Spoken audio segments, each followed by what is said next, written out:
माँ सरस्वती को प्रणाम करता हूँ। मंच पर गरिमामयी उपस्थिति को प्रणाम करता हूँ। और इस कौढ़ा ग्राम में पहली बार जो कवि सम्मेलन आयोजित करने का संकल्प लिया गया, उस संकल्प को भी प्रणाम करता हूँ। लेकिन ऐसा लग नहीं रहा पहली बार हो रहा है। बहुत बढ़िया आप लोगों ने कार्यक्रम किया, सुना। क्योंकि रामचरितमानस में यह लिखा गया है कि कीरति भनिति भूति भली सोई, सुरसरि सम सब कर हित होई। कविता समाज का आईना है, यहाँ तक हम सीमित नहीं हैं। कविता हमारे समाज को एक रास्ता दिखाता है।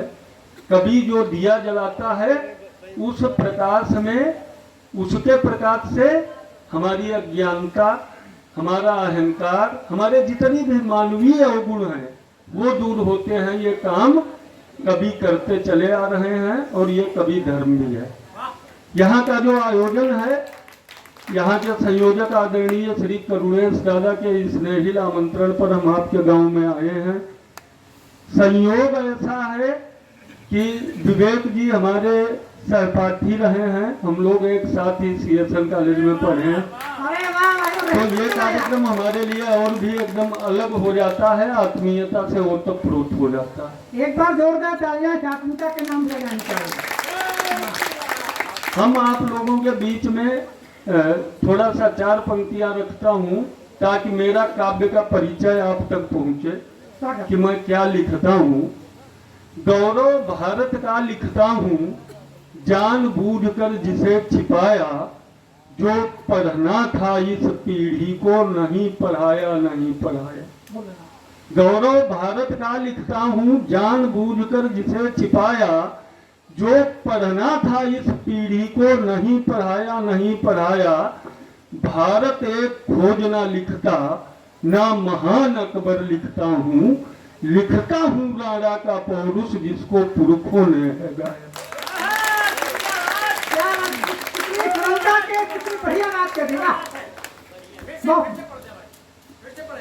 गौरव भारत का लिखता हूँ।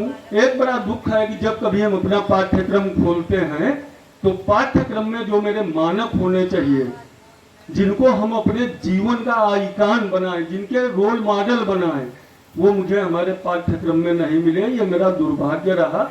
बहुत सारी विसंगतियां रही राजनीति की।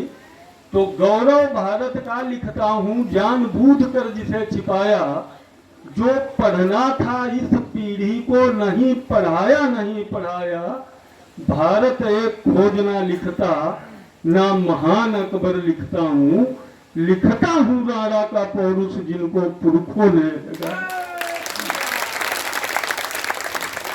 क्यों लिखता हूँ कि घोर यातना सहे, घोर यातना सहे दशकों तक रहे अंधेरे में, उनको कैसे भूल गए हम सुखद सवेरे में।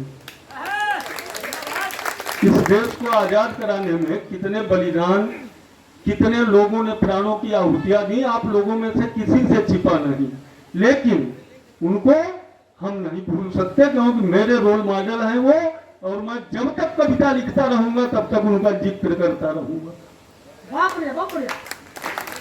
आज आपके बीच में मैं जो कविता सुनाने जा रहा हूँ वो हमारी एक समाज की बहुत बड़ी विसंगति है। उस विसंगति को अभी जब यहाँ पे हमारे अनुज मधुकर जी माँ की महिमा का वर्णन कर रहे थे, आप लोग शांत होकर खाली 1 मिनट हमारी एक कविता सुनिएगा।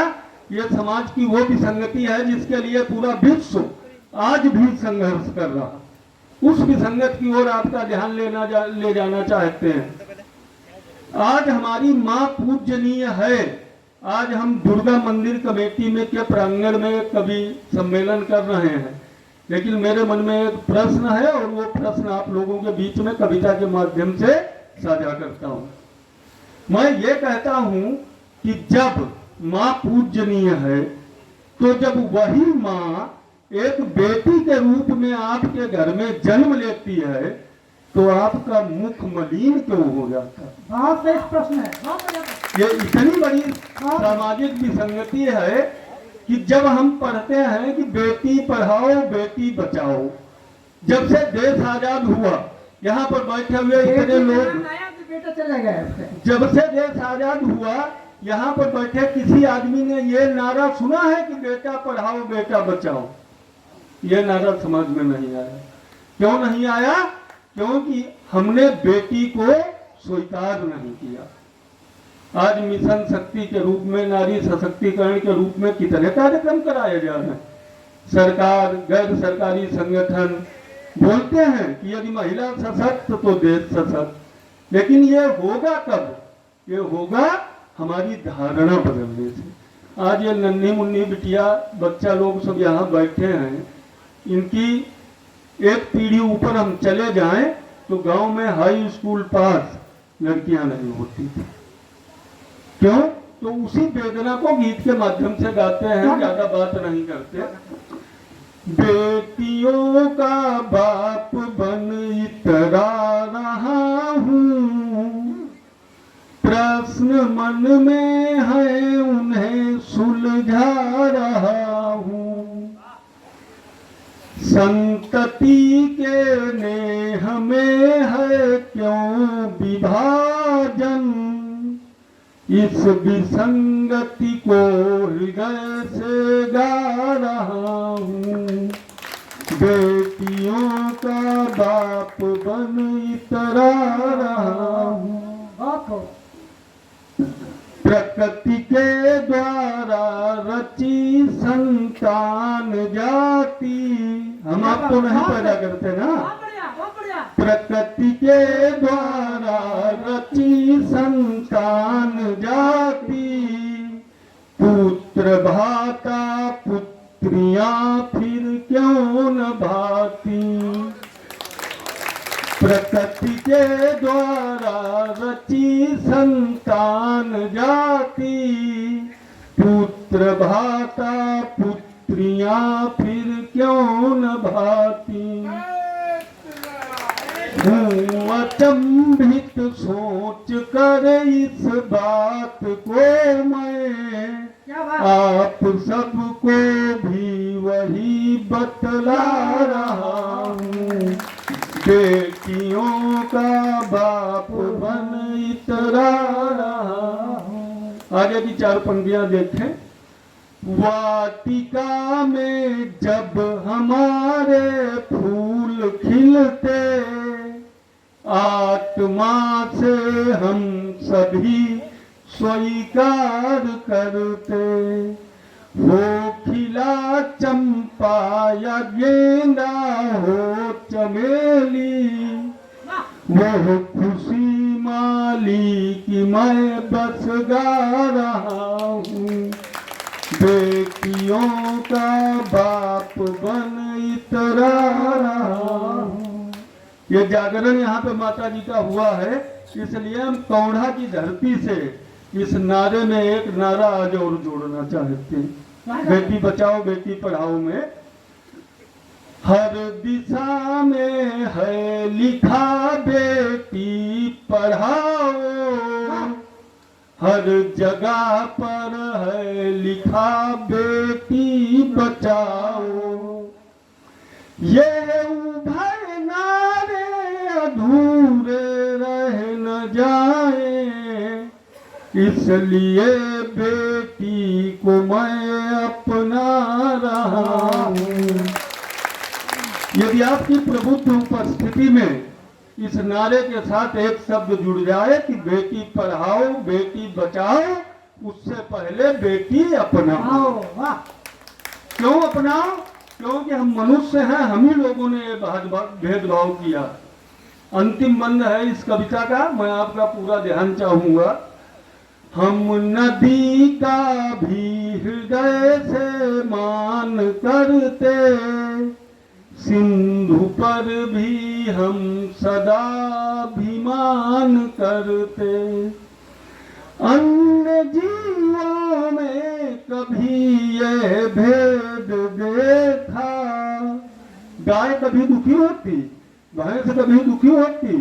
कोई पशु पक्षी बछड़ा या बछिया होने पर कोई दुखी होता?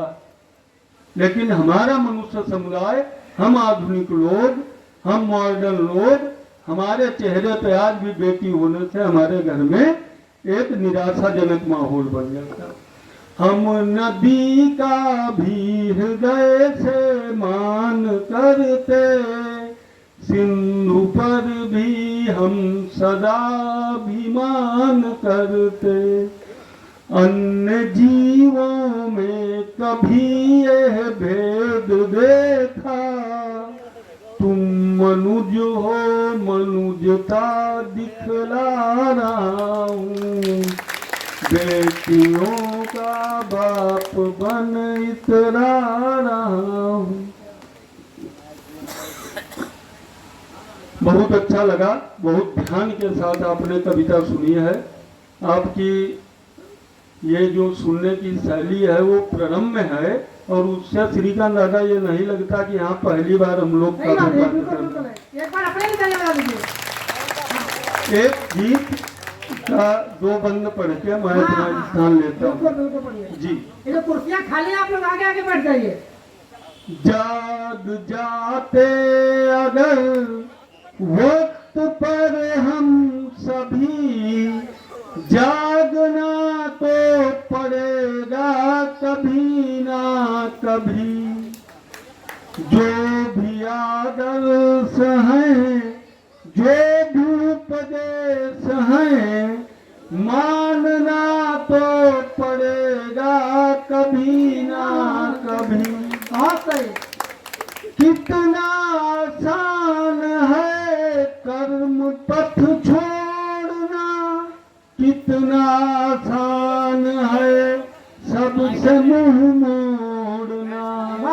और ये धरा कह रही, पाप सब सह रही, माँ तो कहना पड़ेगा कभी ना कभी। बहुत बढ़िया। माँ पिता का निरादर न करना उचित, उसने पाला हमें नेह ममता सहित, उनका अपमान तुम भूल कर ना करो। बाप बनना पड़ेगा कभी ना कभी। देश हम, अंतिम चार पंक्तियां हैं। देश हमसे नहीं, देश से हम सभी, हो कोई धर्म मेरा, कोई जाति हो, और जिसकी माटी हवा ने है पाला हमें, जय हो कहना पड़ेगा कभी ना कभी। बोलो भारत माता की, भारत माता की जय हिंद, वंदे मातरम।